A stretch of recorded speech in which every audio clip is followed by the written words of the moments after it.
The excitement is all over Charles's face. He can't help it. He is going to visit his friend Drew, and he has some good news. And when they meet up, Charles tells Drew that he has finally decided to start his own business. He's been thinking about it for a while, and he is dedicated now to starting his own lawn business, his own lawn service.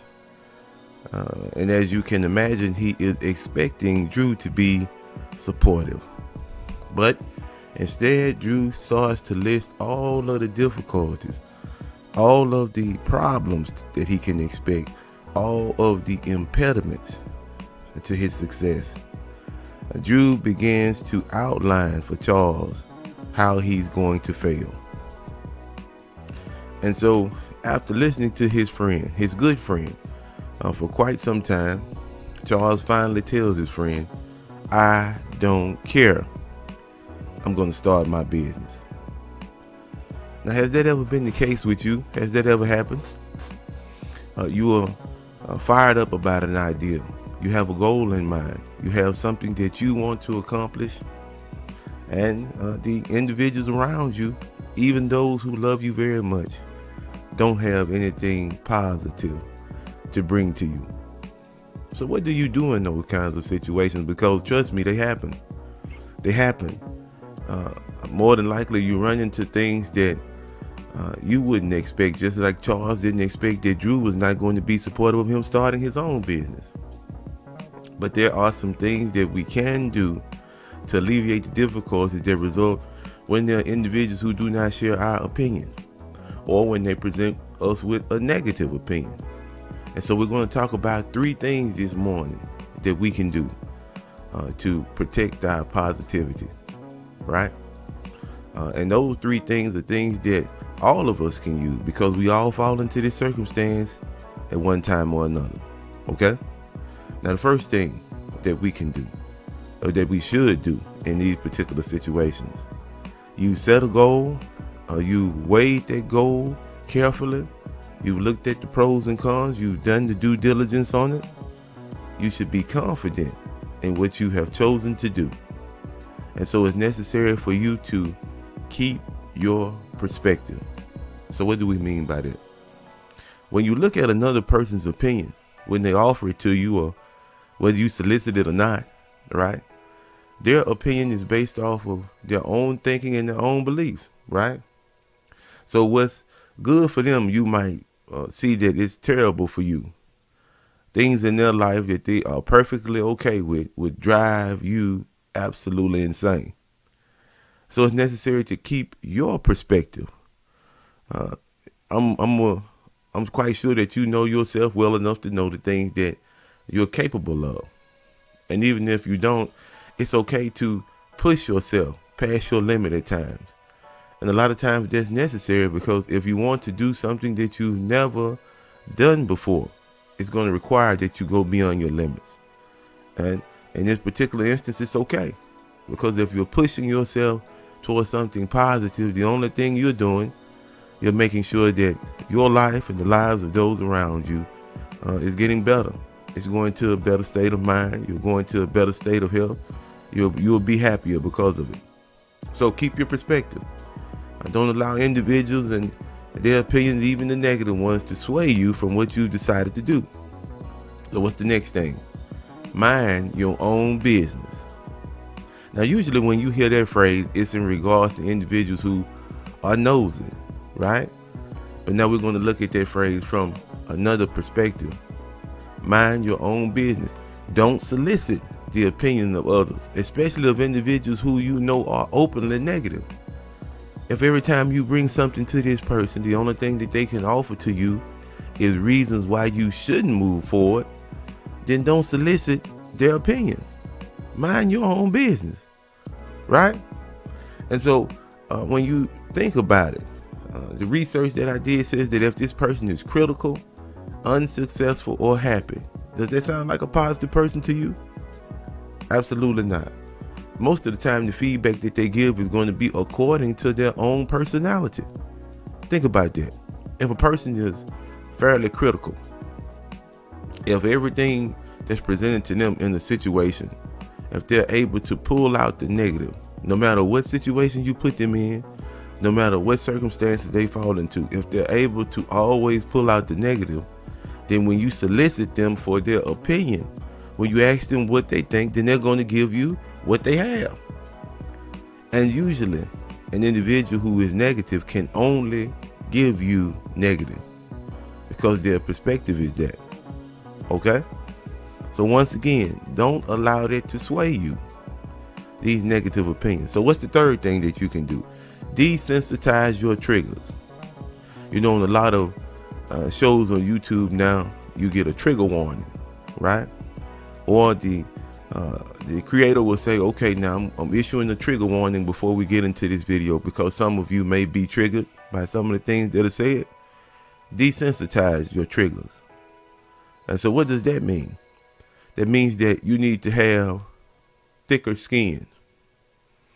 That's the best way to put it. Thicker skin.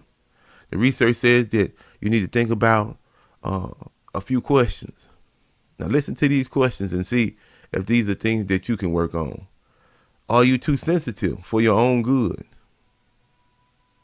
Do you get triggered when people say things about you that you know aren't even true? Think about that for a moment, those two questions. Are you too sensitive for your own good? Because see, the reality of the situation is that things are going to be said. People are going to say things, right? And if every time someone says a certain phrase or they do a certain thing, they trigger you and the worst of you comes out, then this is going to be an obstacle to you being successful in your goal. Because think about it. What if a trigger for you is negativity in regards to what you choose to do? What if that's a trigger? Well, the first time that you have an irate customer who doesn't like the way that you did the job that they hired you for, the first time that there is an individual who points out to you something that they don't like about a job that you've done, that's going to trigger you. And when it does, then you'll begin to develop a reputation for being difficult to deal with. And so it's necessary in this particular situation to have thicker skin. See, everything doesn't have to trigger you. Everything doesn't have to elicit an emotional response from you. There's some things that you can simply let go. And that's the reason for that question. Are you too sensitive for your own good? And usually an individual that's sensitive is looking, pursuing things that are said or done to take offense to. And I don't know about you, if you have that particular mindset, then you're going to always find things that are going to trigger you because there are always things that are there. Always. And so it's necessary for you, as the research helps us to appreciate, to desensitize your triggers. You are aware of the things that could possibly set you off. You are aware of the things that are said or done that could elicit an emotional response from you that's negative. So desensitize those things. Get those things under control. One of the quotes that I like about this particular situation is, I think, very telling. And I want to share it with you. It says, believing in negative thoughts is the single greatest obstruction to success. Right? So in a lot of instances, you shouldn't care. If the feedback is not positive, if it's not constructive, if it's not meant to help you, then you shouldn't care. That's not a statement of arrogance. That's not a statement of an individual who is prideful or haughty. It's simply stating a fact. I don't care about what you think. I don't care about what you say. Because in most instances, when you use that phrase, you're referring to an individual, as we talked about, who is always giving negative opinions and thoughts. They're always trying to keep you from moving forward by presenting a picture of the worst case scenario. The things that they bring to your attention may not ever happen in life, but they feel like it's their duty to put those things in the forefront so that you won't move forward. It's an obstruction. It's an obstacle. It's something that's meant to keep you from making progress, and we don't believe in that. We don't believe in being stagnant. We don't believe in limiting ourselves because it's just a matter of perspective. Anything that you face, you can find the positive in. And when you endeavor to do that, it's time that's well spent because it allows you to keep your mental health. But then it also allows you to be positive and reassuring to the people around you. But you can't say that about someone who's always negative. You can't say that about an individual who makes it their business to highlight to you the ways that you can fail. This is not something that you want to be around. No one that I know wants to be around an individual who's always negative. And so you will find that in most cases, people are drawn toward individuals who are encouraging, individuals who are positive, individuals who want to see them be the very best version of themselves. So I hope our thought for this morning was encouraging to you. I certainly wanted it to be. And once again, those three things is keep your perspective. Don't allow individuals to sway you from what you've seen. You've done the due diligence. Keep on the same path that you're on. Mind your own business. We do not care about the negative opinions of others. If it's not positive and constructive, then we pay it no mind.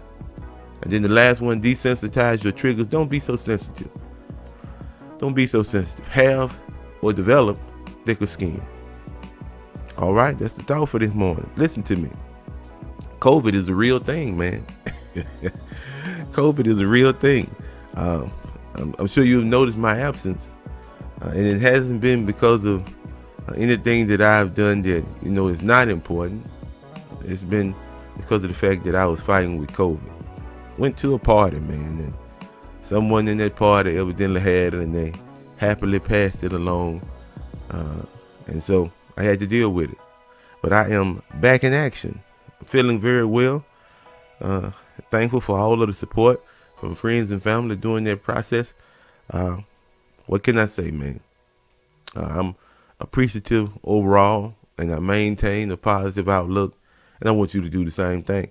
So you know how we end this thing, right? How do we end it? Do something positive today and watch it return to you in greater measure. I can guarantee you that that's the case. I've done it too many times. I know the result. And that's the reason why I am so adamant about positivity and spreading it. Well, we love you. Peace.